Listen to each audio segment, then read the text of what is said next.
גביע של הילה לבנק כדי לבדוק את אפשרות גיוס המשכנתה. באנו לבקש הלוואה בשביל לתבוע את החובות האלה, לפרוס אותם.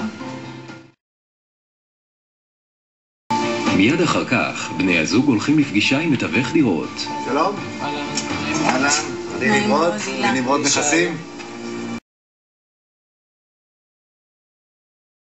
בואו, נראה את הדירה. אוקיי. יאללה. אני כל כך כבר משתוקקת לעבור ולהתחיל דף חדש. לראות, ברוכים הבאים, משפחת ביטון, כאן נראים בכיף.